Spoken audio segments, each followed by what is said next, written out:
We're closed. For fuck's sake.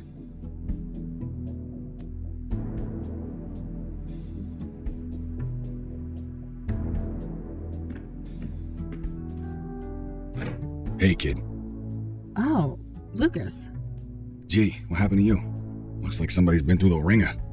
You should mind your own business, old man, before I bring up your ex-wife. Hey, now, I'm just looking out for a former student of mine. And you're always my business. Oh, I bet I am. That's the only way a has-been like you could ever stay relevant. Yeah, that must be it. Now, you can invite me in and just let me stand here like an asshole. Fine, come in then. You want some coffee? I got enough, old sis, thank you very much. That brew you make is rancid. Oh, I did that on purpose. I wanted to do detective work, not dumb chores like some airbrained secretary. Feigning incompetence, huh? Clever move. I guess so. I just wish that shrewdness of mine could make me some money. There's my segue. Did you hear the news on the Soothsayer? I never took you for a sucker, Lucas. This is Cassidy. There's no way that reward is legit. You're wrong. Mayor Adams is different. He's the real deal. And you know this how exactly? Well, because it just so happens that I was hired to find dirt on the guy. I got nada. Zip. He's a total Boy Scout. Whatever. We're still talking about a serial killer. Do I look suicidal to you? Kinda. You passed out at noon, stinking of booze, and that eviction notice hanging over your head isn't doing you any favors. That's none of your concern. I'm handling it. I just need a goddamn case. A normal case. Free of homicidal maniacs. Don't know what to tell you, kid. Things are looking kind of dry on that front, you dig? Oh, God. Please don't try to sound hip, Lucas. Your Dick Tracy imitation is cringeworthy enough. I suppose you could always pawn off that bike of yours. Buy you another month or two. Tell him, Mildred. Lose the Catmobile? I'd rather chop off my left tit. I may be a has-been, but I'm fairly sure that self-mutilation won't do you much good. A couple $100K, on the other hand. I love money just as much as the next girl, but, I mean, this isn't just a long shot. It's about as likely as Mildred turning vegan and taking up juggling. Come on, one more case, for old time's sake. 50-50 split. How could anyone beat my rugged charm and your youthful vigor? Lucas, we both know you're about as charming as a clown at a funeral, and the last time I saw my vigor was 3 tequila bottles ago. All right. I know what I'm beating. Now drop it. Look, thanks for the tip. I might actually take a shot at that bounty, but you need to accept that we're not a team anymore. We had a good run, but I have my own thing going. Look, see? My name is on the frosted glass and everything. I can respect that. You're not allergic to a little quid pro quo from time to time, though, are you? Now, that I can do. That's how the world works anyway. It's all just an endless circle jerk of quid pro fucking quo. I don't quite see things that way, but my door is always open if you'd like to discuss the case. Sure. May the best woman win. You telling me I'd look good in a dress? Later, kid. Bye, Lucas.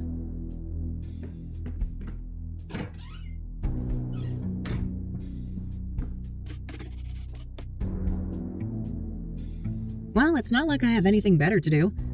I should have information on the Soothsayer somewhere in this room.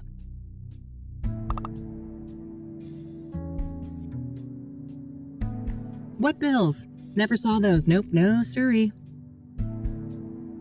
Thanks for the headache, you Mexican jerk. The city we're in, unfortunately. Various reference books and technical manuals.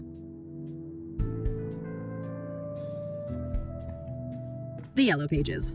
Handy for looking up people and businesses. Huh. I wish it was that easy.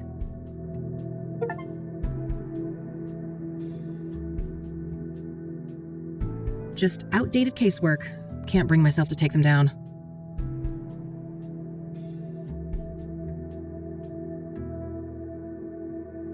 That cranky drawer is stuck good. I know Eileen had some magic trick to get it open. Too bad she's not around. Mildred's abode. Who's the best fluff ball? Couldn't agree more.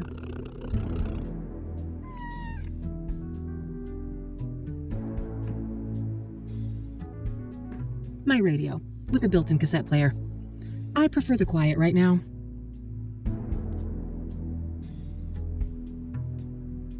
My biggest fan, as depressing as that is.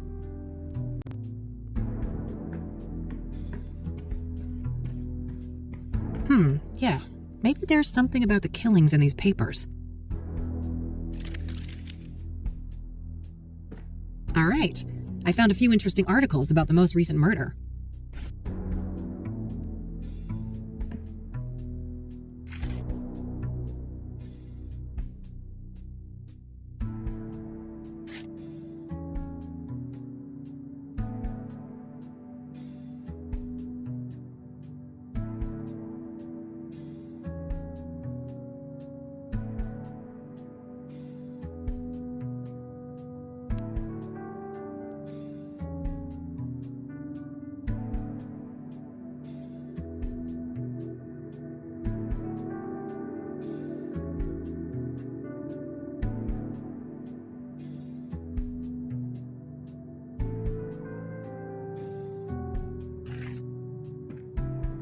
All right, I think that's everything I've got on Deborah in here. When I'm ready to leave, I should be able to learn more about the other victims at the library.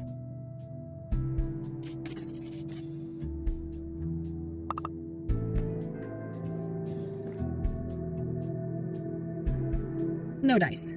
Hardly a shocker, she was a celebrity.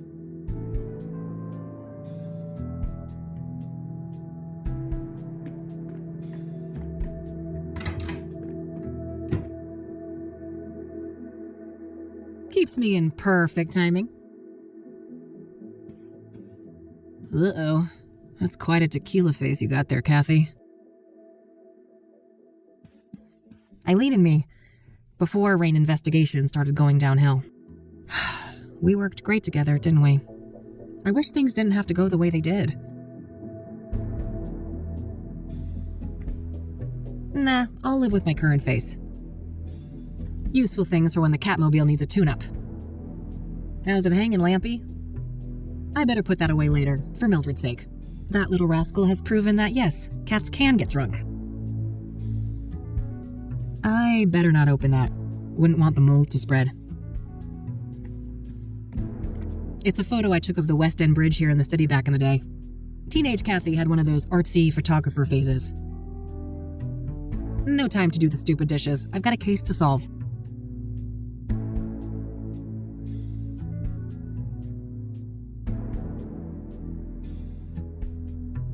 Ugh, don't make me hurl. I'm way too hungover for coffee.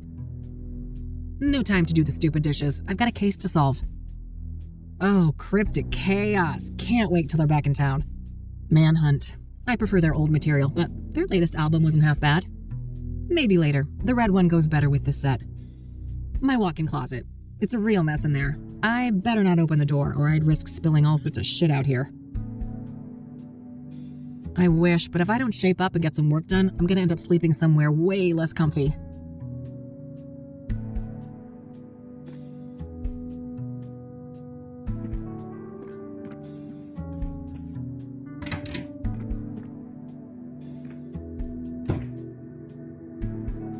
I should grab this in case I need to snap some shots.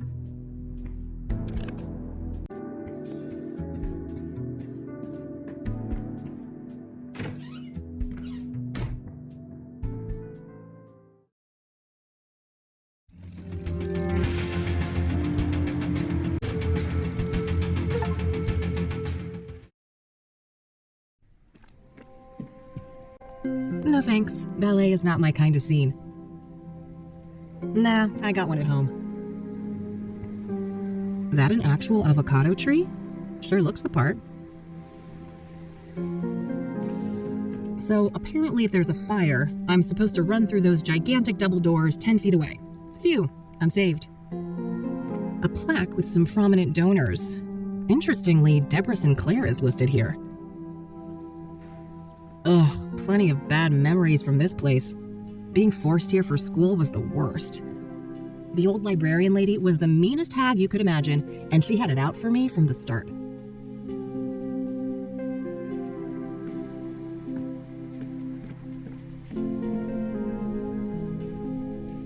Hi, I need some help, please. Of course. How can I be of assistance? I'm looking to find some information on the Soothsayer. Ah, quite a few people have taken an interest in that case lately. That's so. Well, I'm not scared of a little competition. So, you got anything for me? Yes.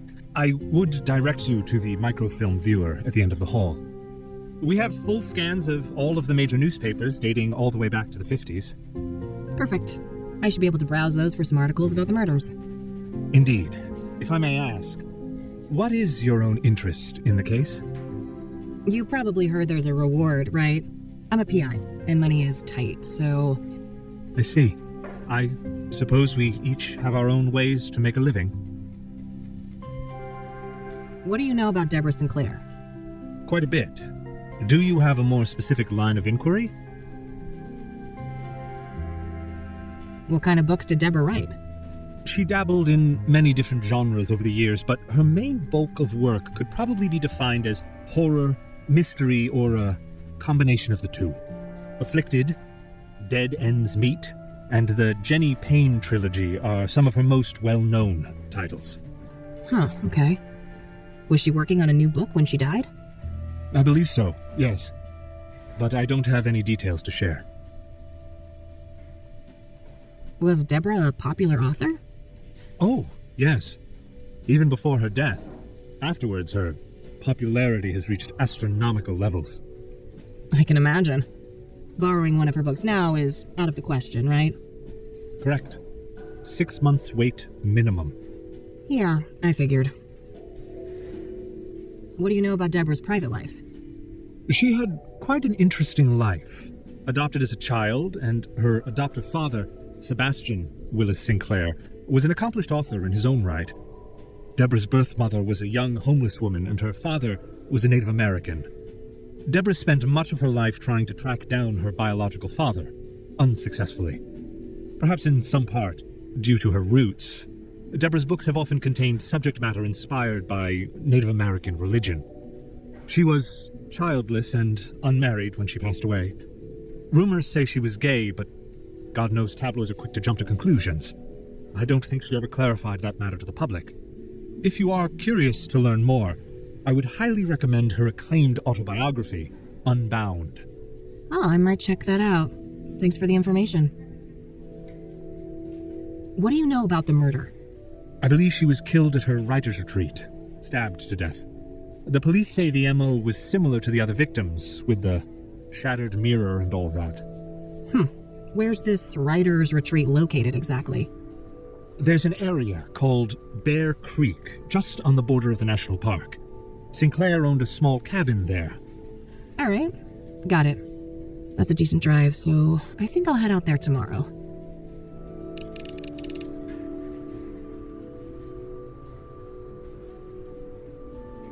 Thanks.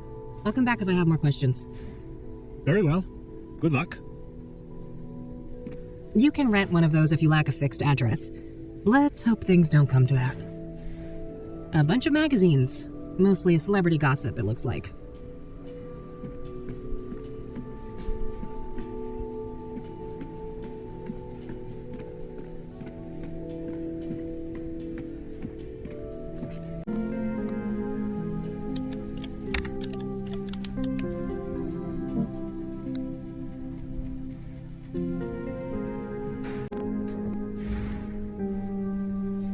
Anything I print should appear here.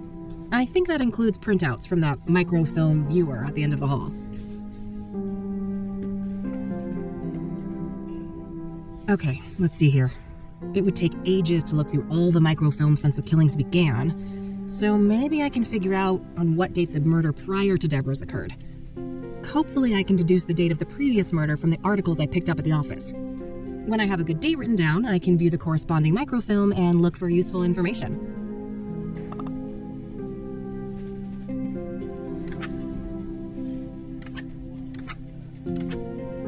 We're still in May. It doesn't make sense to browse any later dates.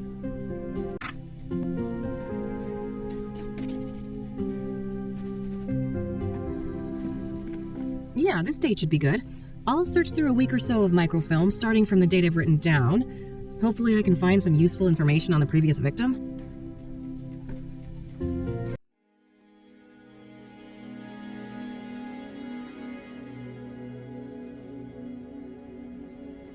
Did we win? I think so. I'd like to go home now. That's probably for the best.